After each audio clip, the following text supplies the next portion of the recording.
Hello, time for a stitch with me. I literally just finished with the other video, the weekly update, and we're gonna do some stitching on this piece.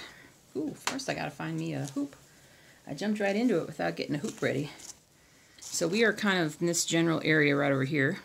I gotta get this whole part done. This is like a whole first page or something like that. If I can get this whole first part done, then everything else going forward will actually look more like something. So, oops, let's not put the... Dogs are already driving me crazy today. Such is life. Hey, excuse my coughing. A little touch of allergy, I think. Let's see. Let's take a hoop from Dachshund. I'm going to borrow your hoop.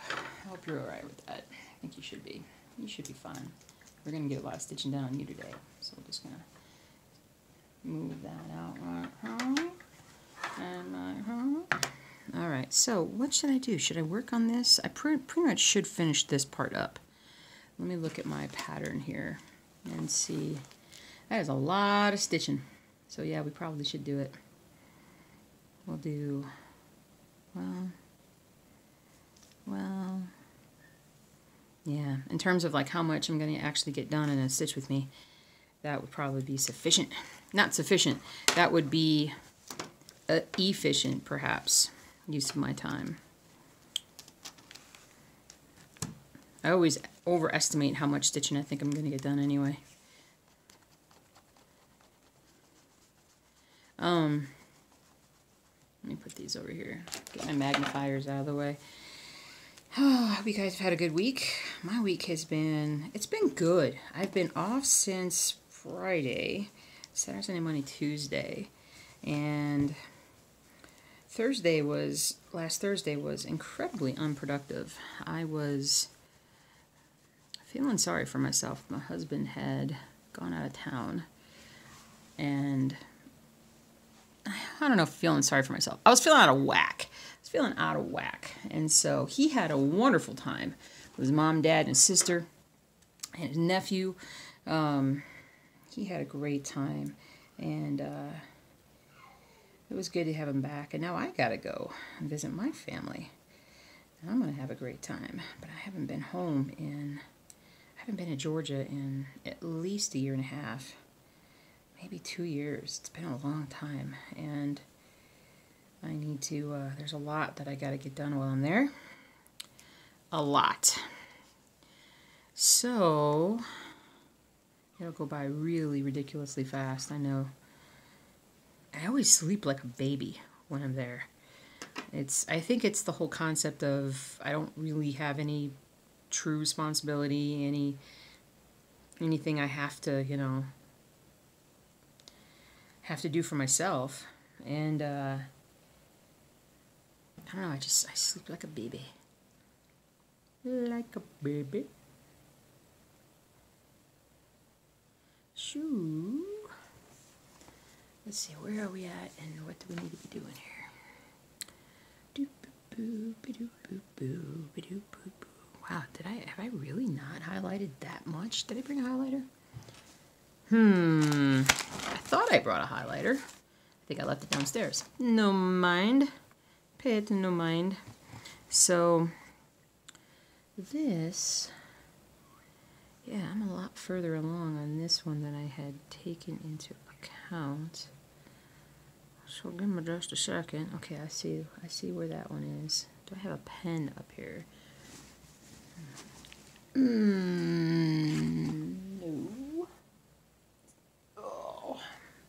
Checking. Oh, I was going to show you guys this. Hold on, I left this on the floor. So, I'll show you this little handy doodad. You ever seen one of these? They make these in much larger forms, and they're just the horseshoe trick. And as far as, you know, how to get the ring out of the center thing. And I learned this when I was I don't know, how old was I? 19, 20? I had somebody show me.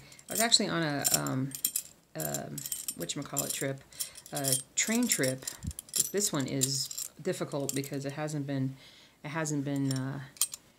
worked on very much, so it's not as limber, so to speak.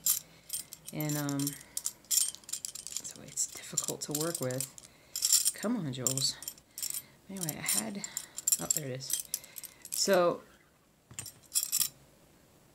and so I had this, whoops, this trip, and this guy on this train trip had one of these, and I don't know, he just was like, I was watching him work with it and whatnot, and I was like, how'd you do that? And so he taught me. And I suddenly can't remember how to do this. It's still like that. And man, I have totally forgotten how to do this. All the more reason why I need to be working on it, but these middle chain things here are really hard to mess around with. Well, I'm just wasting time when I should be studying.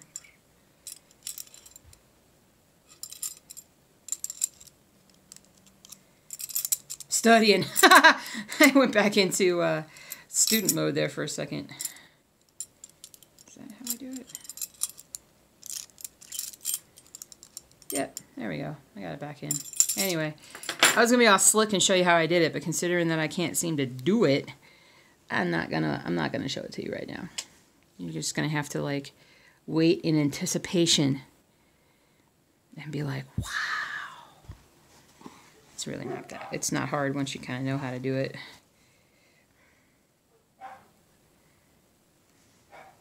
The dogs are really like thrown out because usually there's a routine to the week, and that routine involves me going to work. And they've been out. They were out all day yesterday. Saturday, Sunday, I mean, they're like, what is this new routine? It's crazy.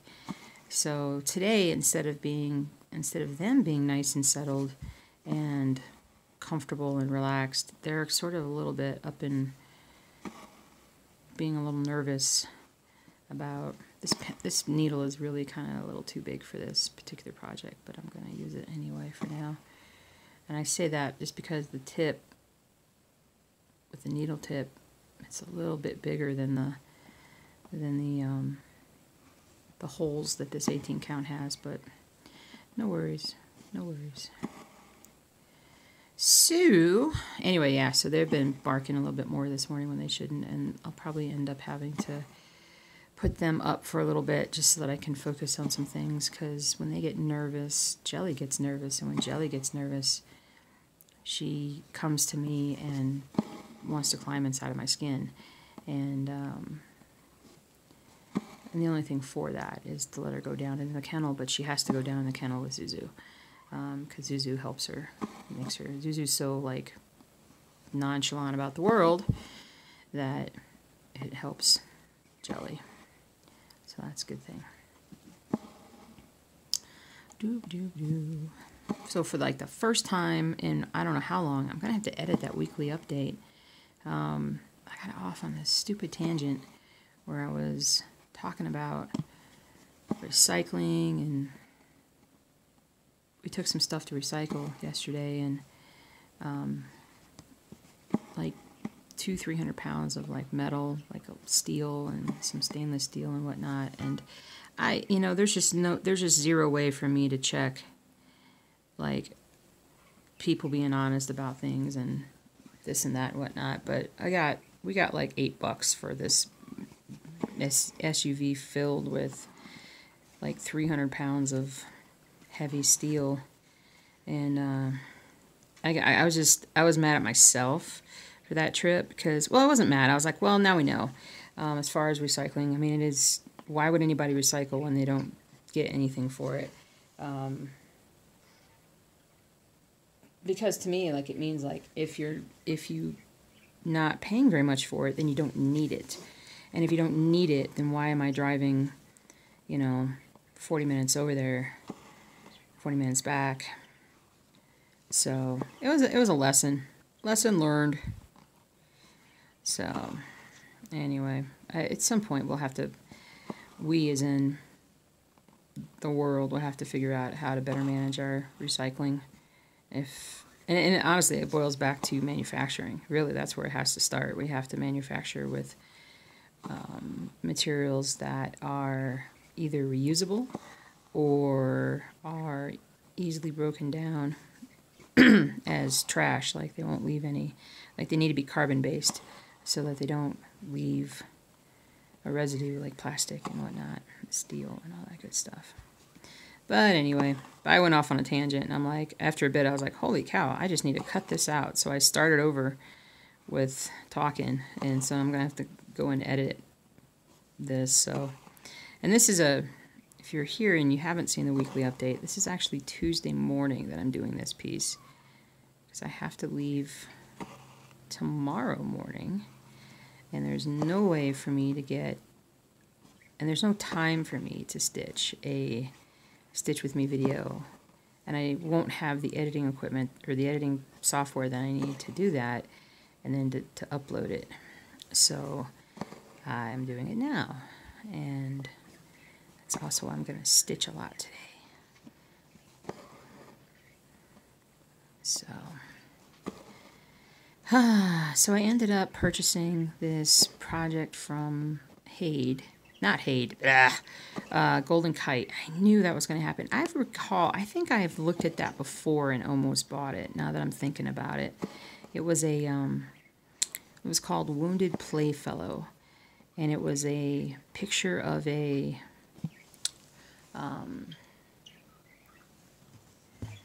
what's the word? It was a picture of a, bunch of kids. It was like an old, like early 1900s maybe,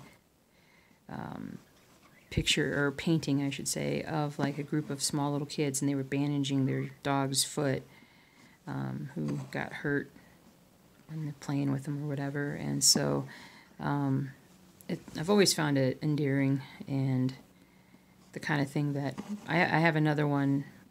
I have a similar type painting that hangs in my house that was a gift from a friend of my mom's. She was a dear, dear woman, and she passed away, unfortunately, a few years back, and she wrote me this beautiful inscription on the back, and she was always so supportive of me going to vet school and doing all this stuff, and so I've always had that picture hung. Whoops, look at that, I got that caught. That's what happens when you don't manage the back of your... And I do this a fair bit because I get distracted. I don't know what I'm doing. So it reminded me of that. It's a similar kind of thing with a little girl bandaging up her dog. And so it just reminded me of that. And I'm like, I got to get that. And it was funny because when I showed Mark that, what I had bought, he was like, oh, it's just like that painting that you have that hangs up. And I'm like, yeah. That's why I bought it. So, he's so good. So, see, that is, let's see, which one here? 1, 2, 3, 4. 2, 3, 4. So I gotta go down 3. So one more all the way across.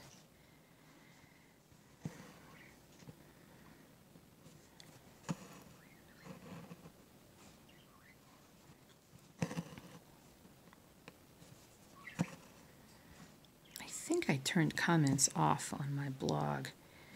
I was realizing, I was like, nobody's commented in a while. Sharon always comments. Where's Sharon?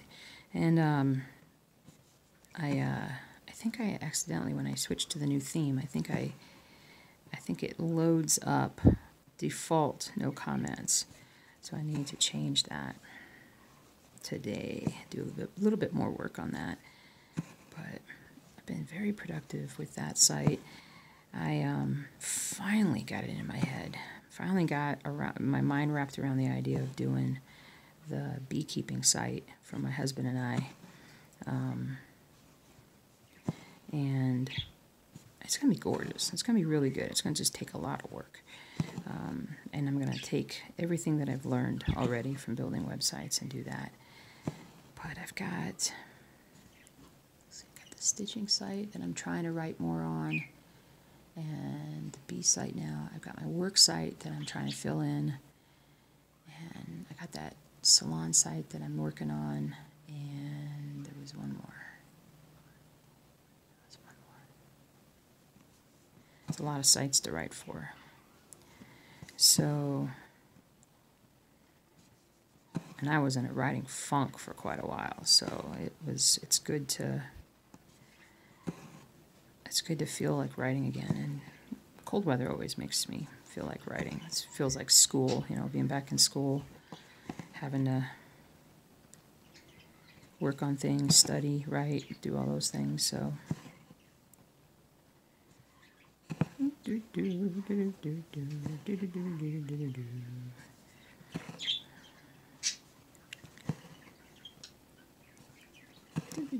oh, and the kicker, this always happens every time I leave town. It really doesn't matter, especially when I go home. When I go home to Georgia, or I go back to Georgia.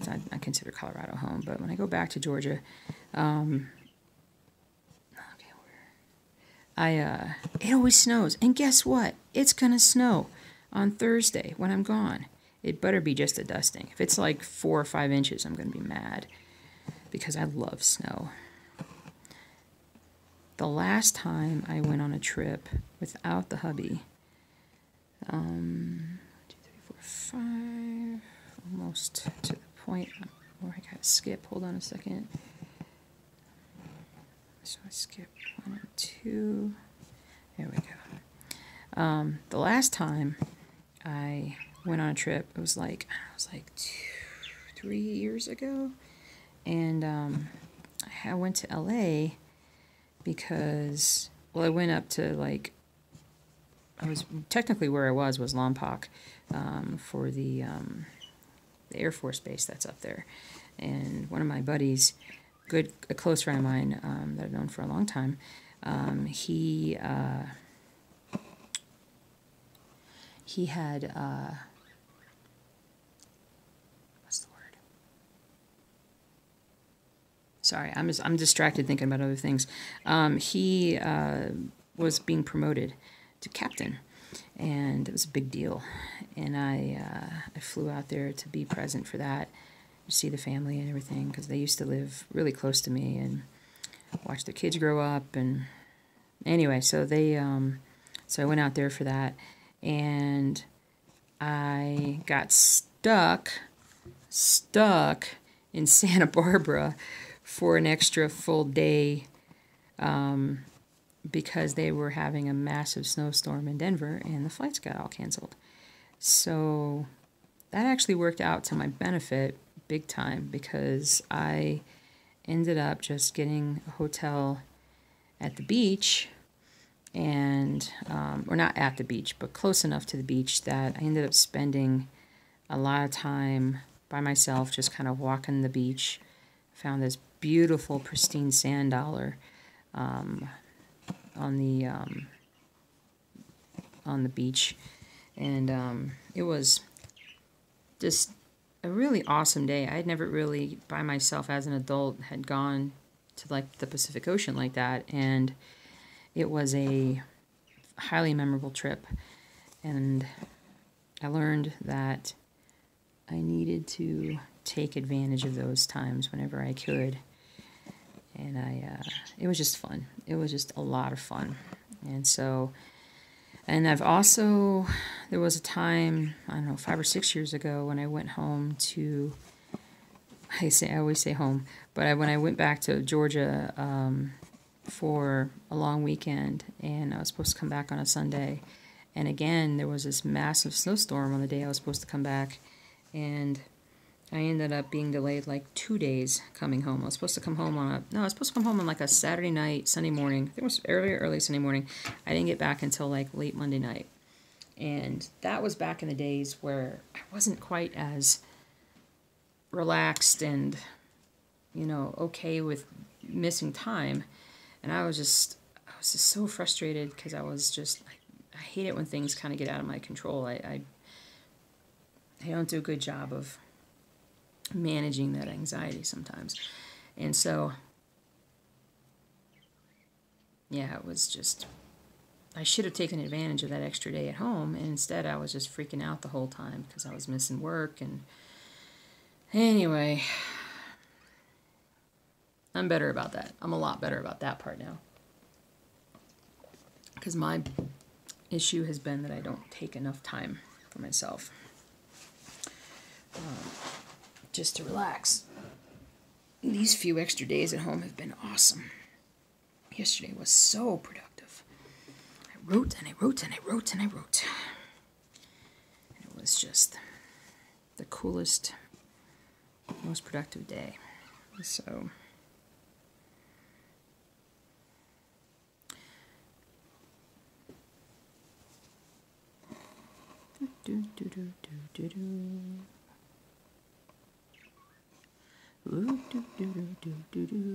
I keep having people tell me, and I don't think they're wrong at all, but I'm stuck in my ways, that I should use, holy cow, what's the other brand of floss? Not DMC, the other one. And they're like, oh, it works so much better, and its coverage is better, and I'm sure it probably does, and I'm sure it does for them. But I'm stuck in my ways. And I've already done 3 Ronnie Rows using DMC. And of course, I don't know, you guys heard the news that DMC got sold again. Well, it's not news, it happened earlier in the year, but I only found out recently. So, I don't know. I'm not really wanting to switch which floss I use at this point. I'm a bit of a traditionalist. I'm a bit of a what's the word? I'm like if there's, we all know there's kind of a cross-stitch police. I'm kind of like Columbo. Just, whatever, do my own way, still get there in the end, kind of thing. And I'm a stickler for doing what I feel is right, what I feel is working for me, and you can do what works for you. I show you what I do, in case anybody wants to, take that lesson, but they don't have to. I think that most of what I do is just entertainment, not necessarily informational, because the vast majority of you guys are going to always do what you want to, and you should. So,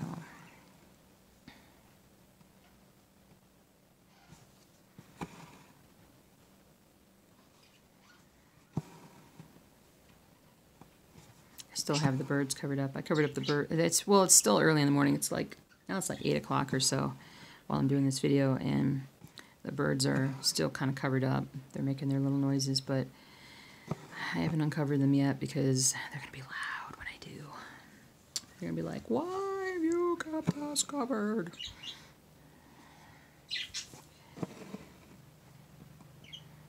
So we'll wait until after this video is done, and then uncover them.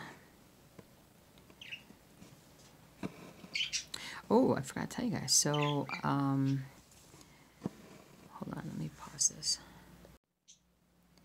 So, I made the big aquarium migration this past weekend. For those of you who don't know, I've got a number of aquariums downstairs, and they're all smaller. The biggest one I ever had was like a 40-gallon tank, and what I did was I just migrated up to like 50-gallon. I got 2 50-gallon tanks that, well, we had a whole issue with Amazon, but never mind that. I have been dragging my feet on putting up the 50-gallon, and my goal was I'm just going to put in my King Kong parrotfish, and I'm going to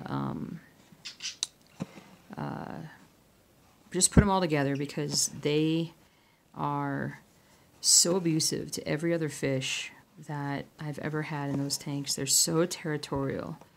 They really would do best on their own. I didn't know that. That's my fault. I bought them like almost 2 years ago when they were a lot smaller and they weren't bullies, but as they got bigger, especially the males, they became bullies. I had to separate the 3 out from each other. I had gotten 1, and then I got 2 more because I just thought they were gorgeous. I mean, they're big, beautiful, you know, burnt orange kind of, or maybe just like orange looking.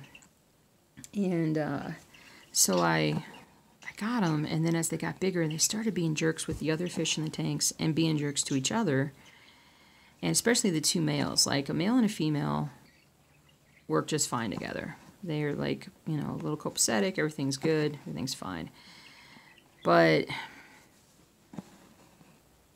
anyway, I've been dragging my feet on moving them because I'm like, well, it's going to be a lot of work. I gotta, you know, I've got to drain 2 tanks, move some fish, and then remove the tanks from the stand, and then put the new stand on, and then fill it manually with 50 gallons of water, and let me just wait until Mark gets back, and then we can tackle this together kind of thing. And then, like, Thursday night last week, I caught the really big orange fish, the King Kong parrot.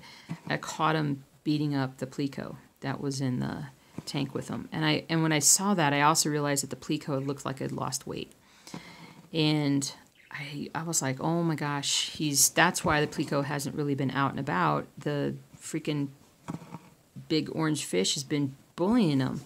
I got really mad. I took a plastic filter thing and like a long filter tube thing and went in and just kind of popped him off of him because he was just like hitting him. So I went in there and I bopped him back and scared him enough that he went and hid for a while.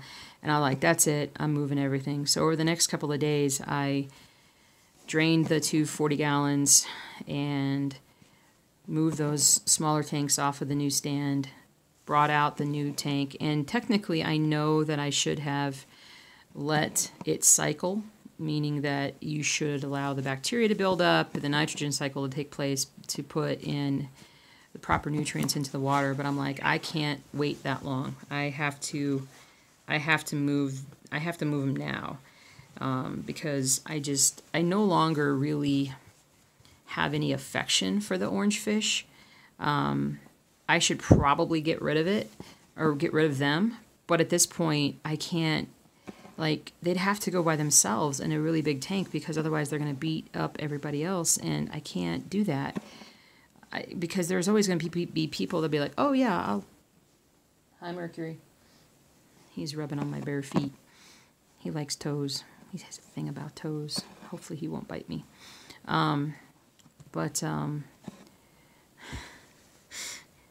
He's just rubbing his head back and forth on my toes.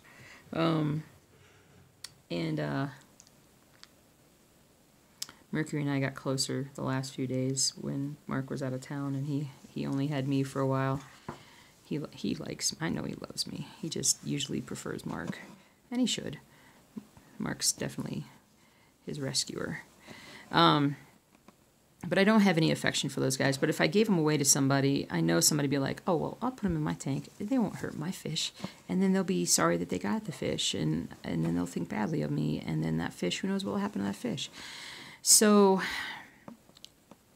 I manually literally like carried 50 gallons of water over and dumped it into this tank and got it set up. And then what I did, well, not a whole 50, because what I did was I also took water from the tank that contained the 2 King Kong fish. I took like another couple gallons and put that in there, and then I used their filter. I put their filter into this tank. I'm still going to get a better filtration system, but for now, my goal was to just primarily introduce the bacteria and all the other things in the water that the fish are going to need so that they don't shock themselves, to death kind of thing. And they're very hardy fish. I've done a lot of crazy things with moving them suddenly and things like that, and they've always, unfortunately, done really well. And so I moved them, put everybody in there, and then I had such a fight with the big pleco, because, I mean, he's like as big as this, like he's as big as my hand, like from one tip to the other tip. That's how big he is now. And I had such a fight moving him. He really battled me. But I'm like, you have got to get out of this tank, dude. And so then I put him in the 50-gallon, and he was so stressed that he sort of assumed a downward position in the corner for a solid like 6 hours while he recovered from his stress. And then the next day when I went to look at him, he had recovered just fine. And he had decided that the female that I had already put in the tank was his girlfriend now. And the other male, who was smaller, who used to beat him up when he was younger and smaller, he had forced him into a corner. And the other fish was now living in a corner behind a plant. And the new fish would, the big fish would come over and harass him every once in a while. And that's where we're at right now. So, they're just jerks. They're just jerks. And I can't... And Mark came home and saw that. He goes, we got to pull the fish out. And I'm like, no. I was like, no, because that's what... I've done that multiple times. And unless I put him in a tank all by himself, and then he's not going to get... I'm not putting him back in a 40... We don't have room to put the 40-gallon back up now. And I'm like, no, we're just going to... this is going to be Hunger Games. And they're just going to have to deal with it. And eventually I hope that they allow that one fish to come out. I make sure he gets fed. I drop food right on top of him. He eats it. He's still vigorous and looking good. He's just hiding over in the corner. And so, I don't know. We'll see. But I will say this. After I did that, and I went back to the 40-gallon that the Plico was in, and it was a complete disaster because the process of getting that big orange fish out, all kinds of things. I had to pull everything out of the tank, all the different decorations and the hiding spots for the Plico and whatnot, and I hadn't been cleaning that tank well enough, and I knew that because I was getting ready to move it, and so I knew that, so I hadn't been cleaning it, so I finally cleaned, or I shouldn't say I finally cleaned it, I saw how nasty it was, so I did like a third water change on it, like a third of the water in it. I did a water change where I also went and what's the word? Did some gravel cleaning and whatnot, and then I put in a new piece of hide. It's like a wood piece that serves as a better hide for him than I used to have like just a regular PVC pipe in there, and I don't think he ever really liked it. He never used it very often, and it was getting a little small for him. So I got this bigger, it's like a half piece of wood. It's like a little hideaway, a little cave kind of thing, and he loves it. And so once I had cleaned the tank and the water settled down, and I looked at it the next day, I was like, holy cow! Number one, the tank looks so much better than it ever has without that other fish, because that other fish was such a messy fish. But the Plico was happy. You could just see it. He was out in the middle of the tank by himself, just relaxing.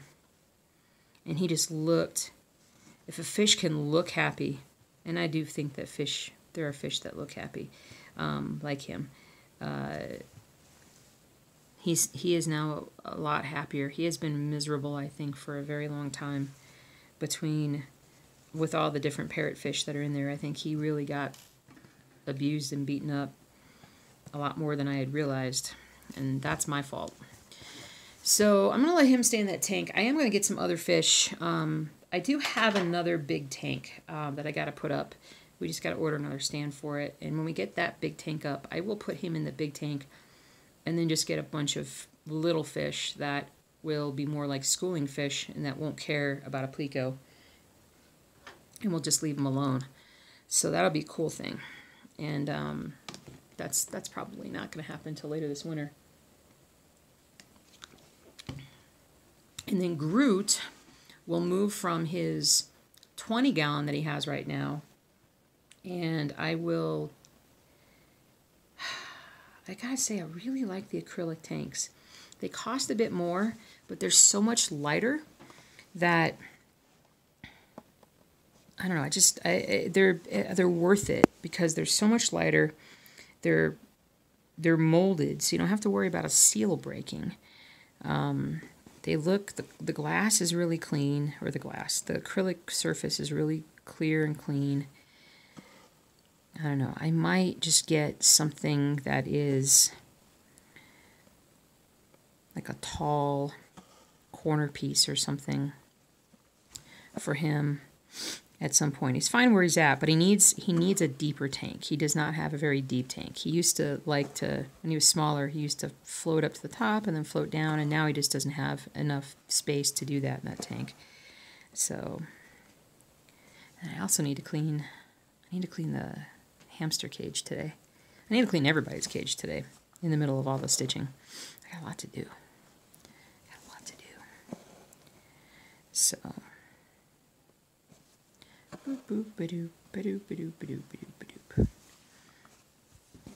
my blues won again last night, 2-0-1. I like it. Boy, they look good too. They look good. And I barely watched any football on Sunday. Well, I say that, and that's not true. I actually met up with one of my buddies at the sports bar. Usually, we always went out and did Sunday football together. And then he's been busy doing stuff, and then I've been busy doing stuff, and I think we need to get together more often now and hang out, and yeah, I think that would be good. So he's a good buddies with my husband too, so the three of us need to hang out and do some stuff. But we went to this new local sports bar, because we like to have all the games on in front of us when we're watching. And this was a nice little place that we went to. I'm not sure if that'll be our future place, but it was a nice place. Did you guys see that poor Pittsburgh quarterback get his? Oh my gosh, guys! I was freaking out for him.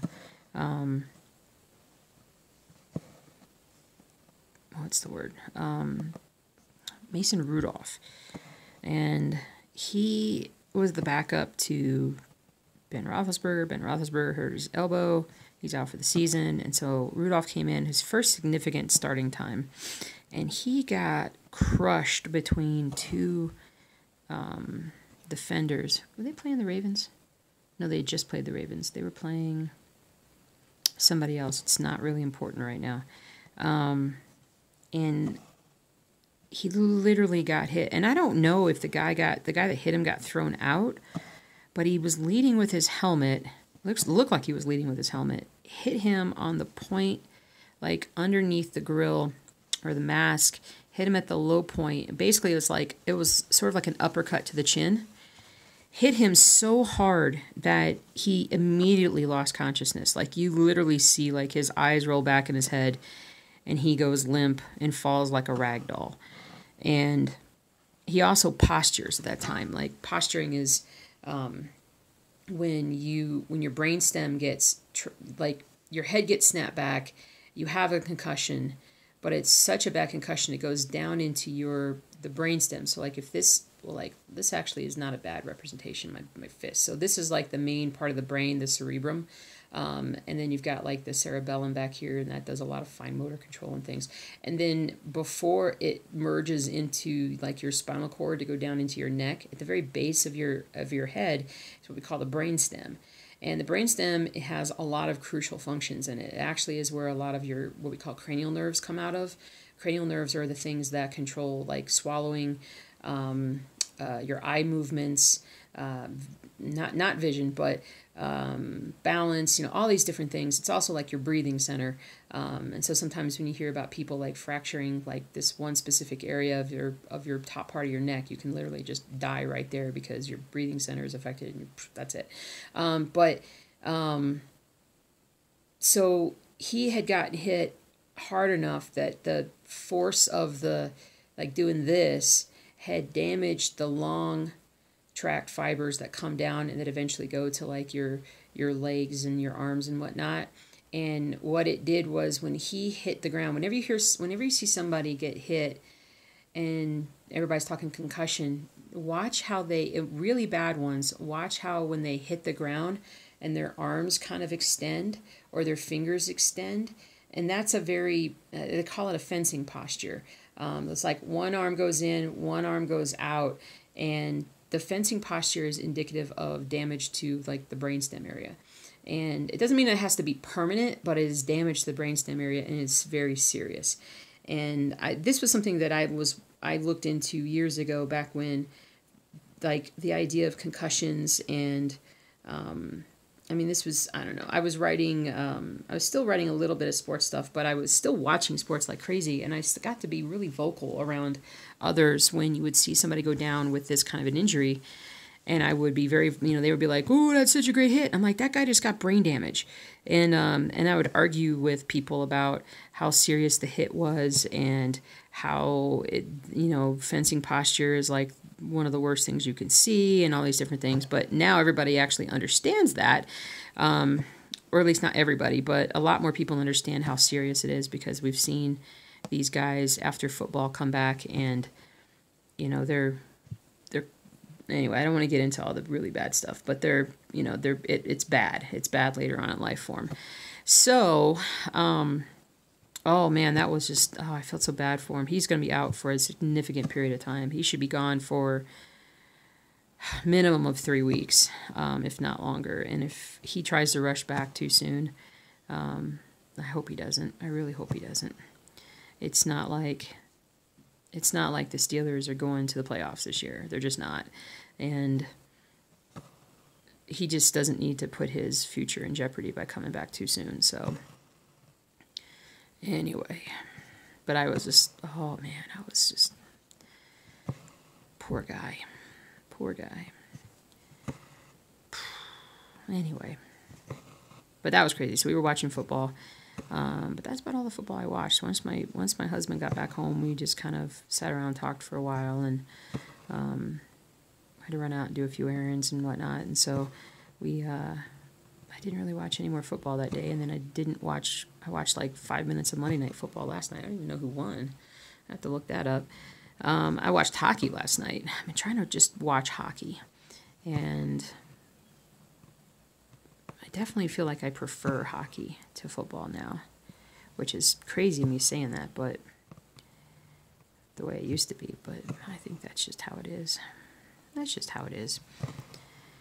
Anyway, I'm just jabbering away here. Jabber, jabber, jabber.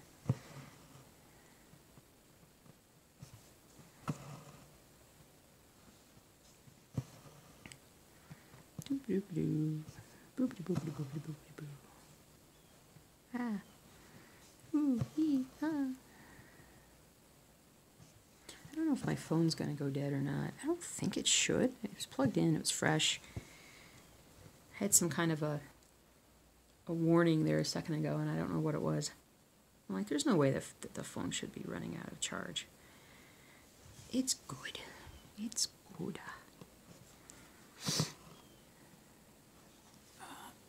I should have gotten a chiropractic adjustment before I went, but that's okay. I still feel pretty dang good. I feel strong. I feel strong. Yeah. Let's keep on stitching. Keep on stitching. So...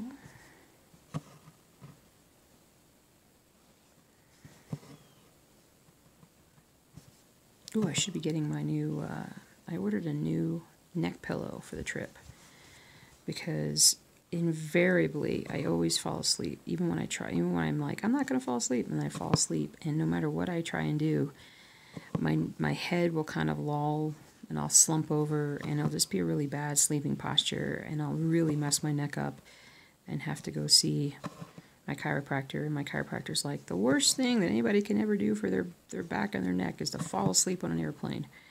And I believe him. I do, because I tend to fall asleep and then I'm a mess afterwards. So I got this new neck pillow that's going to try and hold my head up. And even just wearing it when I'm just sitting there and I'm not asleep, to protect my neck. I'm still working on building up my neck muscles. But if they get overtired, they also can cause me a lot of discomfort. So hopefully that will come in today. And take it with me.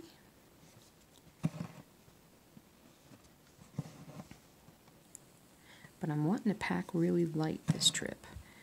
So I don't want to pay for a carry-on bag. I don't want to... It's crazy that they make you pay for a carry-on bag. But it's not crazy. It's just the sign of the times. It's what, you know, what things have gone to at this point. You know, there's no free meals. There's no, everybody's just got to pay for everything kind of thing. And you're sort of at their mercy. At their mercy. And, so, oh well. Oh, well. So, how are you guys doing? Hope you guys doing good. I'm gonna, for those who still, I haven't sent your honey yet. There's only been two people I sent honey to. One person didn't get it because somebody opened the package up. But the rest of it, I'm gonna get ready tonight to send, which will be good. And my husband will do that tomorrow, so everybody should get their honey possibly Saturday, maybe Monday. We shall see.